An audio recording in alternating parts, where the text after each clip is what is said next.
Dans le cadre des préparatifs pour la COP27, l'Égypte a tenu des consultations avec certains pays dans l'optique de connaître leur vision sur différents sujets concernant le changement climatique. Au cours des pourparlers, l'Égypte a affirmé la nécessité de se transformer pour mettre en œuvre différents engagements dans le cadre des négociations. Pour rappel, l'Égypte doit accueillir la COP27 en novembre 2022.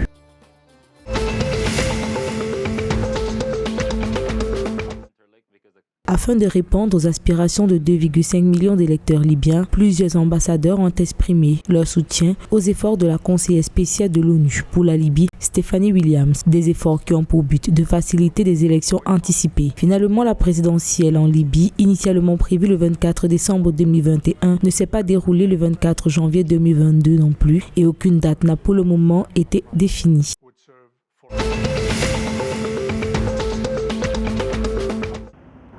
En 2021, les ports marocains ont enregistré une évolution du trafic portuaire global qui est passé de 172,1 millions de tonnes en 2020 à 192,1 millions de tonnes en 2021, soit une hausse de 11,6%. Cette hausse s'explique par le trafic domestique qui a enregistré un volume de 111,5 millions de tonnes, tandis que le transbordement a atteint un volume de 80,5 millions de tonnes, soit une croissance significative de 29,5% par rapport à 2020. Toutefois, certaines activités sont toujours affectées par la Covid-19, notamment celles relatives aux passagers et aux croisiéristes.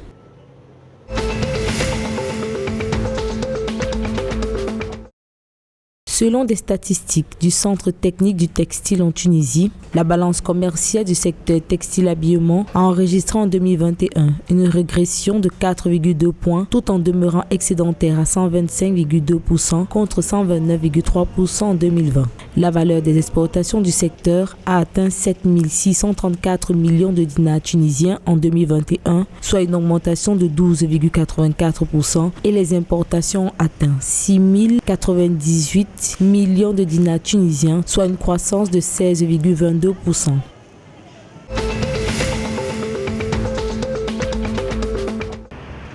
Le ministre algérien des Ressources en eau et de la sécurité hydrique, Karim Hasni, a instruit les responsables du secteur à l'effet de mettre en œuvre le dispositif d'allègement relatif aux méthodes et techniques de fonçage des fourrages à usage agricole. Cette mesure s'inscrit dans le cadre des facilitations accordées aux agriculteurs pour répondre aux besoins de leurs exploitations en eau d'irrigation. Pour sa mise en œuvre, le ministre des Ressources en eau a évoqué le recours au battage comme méthode de fonçage palliative à l'insuffisance des machines fonctionnant par rotarie.